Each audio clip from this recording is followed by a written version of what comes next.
When I was in high school, I went to Bible camp, and at this Bible camp, there was a professor who taught us every day and led us through a study of the book of Daniel. Now, this was kind of interesting. It's probably not what you would lead with teens, but it's what he taught, and it was outstanding. I loved it. I got turned on to studying God's Word and what God was doing on this earth and all of those things. But what really caught me was Daniel himself and how he lived his life. He was a teenager and taken captive and taken to Babylon, and he was without his parents, and yet he excelled and succeeded and served God in great ways in his community, and he just lived a great life.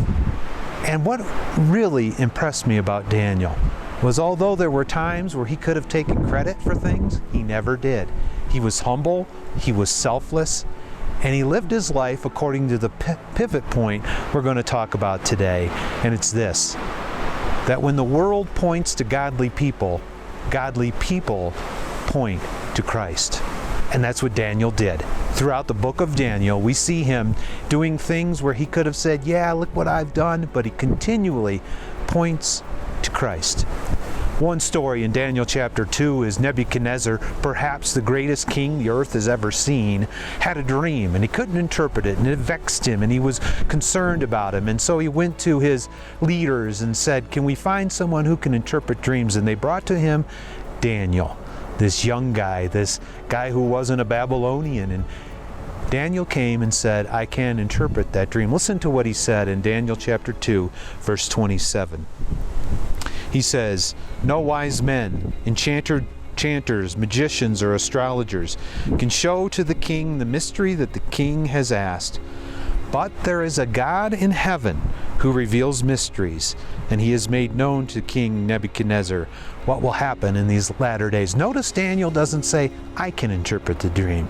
He says, there is a God that can interpret the dream, and he'll tell me. And so Daniel interprets the dream for Nebuchadnezzar, never taking credit for himself. And later in the chapter, Nebuchadnezzar says, I know now that there is a God of gods and a Lord of gods who can interpret dreams and tell things that man doesn't know. Daniel, in this instance, shows the Daniel that will continue on through the book of Daniel, a person that shows and gives credit to God every time. That's our pivot point for today.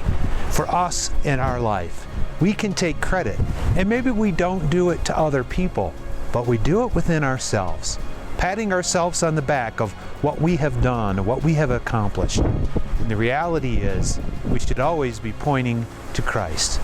For godly people point to Christ whenever the world points to them. I hope you've enjoyed this pivot point, and I want to encourage you to study a little bit more about this person, Daniel, and how he directed praise to God. We're going to do it through looking at this wonderful story of Daniel being cast into the lion's den. May God bless you.